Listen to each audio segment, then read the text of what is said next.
Mushers say it all the time. The hardest part of dog mushing is getting to the starting line.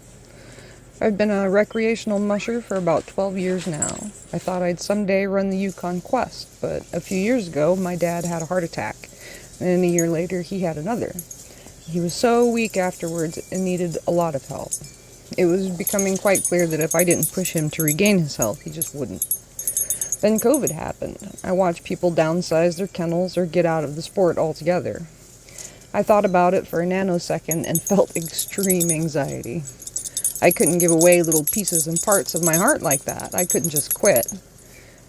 I decided to hit the pause button. No more litters, no big plans.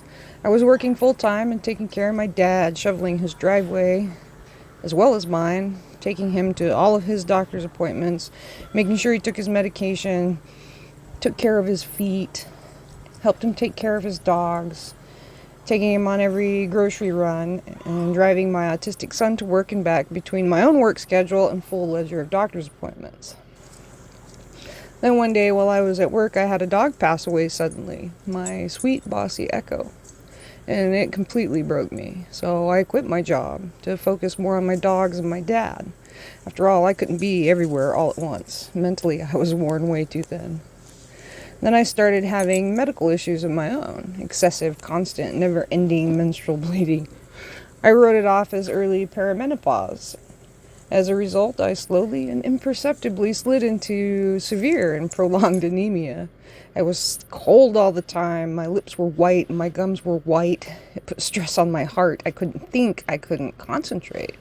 Dog yard chores were exhausting. They were getting done, but they were exhausting. I was having heart palpitations, shortness of breath, dizziness, pins and needles in my chest and hands. My hair and nails were brittle.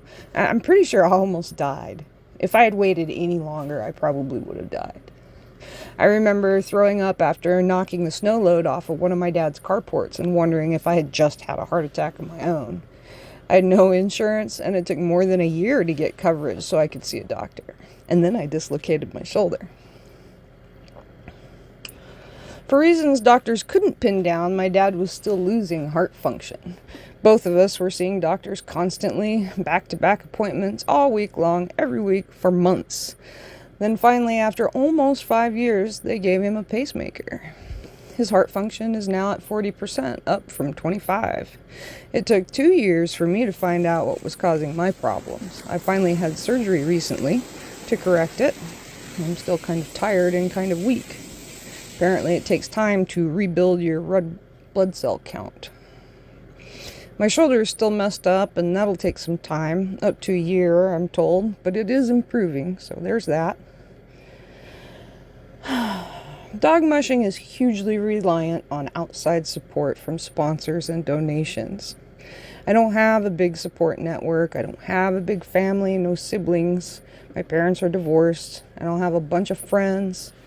No one else is there to take care of my dad for me while I run dogs. It's an enormous undertaking, and it can't be done alone. But I've been trying to, and it's been really, really hard. Now I have my health back, and so does my dad for the most part. So now it's time to get my life back. Time to get back on the runners and head down the trail. Many of my original core dogs are aging out or have already passed, and I will need to rebuild. I'm basically starting over. Wish me luck.